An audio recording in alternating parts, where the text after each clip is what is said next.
நம்முடைய வீட்டுக்கு லக்ஷ்மி கடாட்சம் அப்படிங்கிறது முக்கியமான விஷயம் இல்லையா? இருந்தாலுமே நம்ம செய்யக்கூடிய ஒரு சில தவறுகளால அந்த லக்ஷ்மி கடாட்சம் நம்முடைய வீட்டை விட்டு போயிடுறதுக்கும் வாய்ப்பு இருக்குது.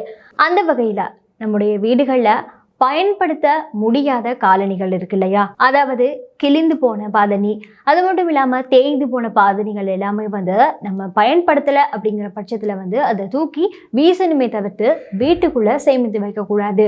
எப்போதுமே நம்முடைய வீடுகள்ல தேய்ந்த துடப்பத்தை வைத்திருக்க கூடாது.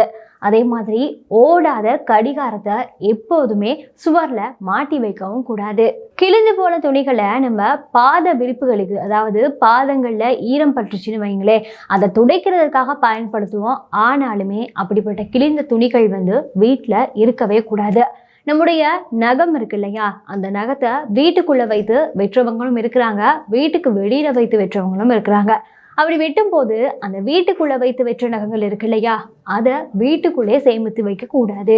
எப்போதுமே நம்ம வீடை தூசு இல்லாத ஒரு சூழ்நிலையில தான் வைத்துக் கொள்ளணும். அப்படி தூசு பிடிக்குமாக இருந்தா வீட்டுல கஷ்டகாலம் ஆரம்பிச்சிருச்சு அப்படின்னு தான் அர்த்தம். அதே மாதிரி உடைந்த துண்டு கண்ணாடிகள், முடி வீட்டில் உடைந்து கிடக்கிறது போன்ற பல விஷயங்களால நம்முடைய வீட்டில் இருக்கக்கூடிய லக்ஷ்மி கடாட்சம் அப்படிங்கிற ஒரு விஷயம் இல்லாம போறதாக சொல்றாங்க.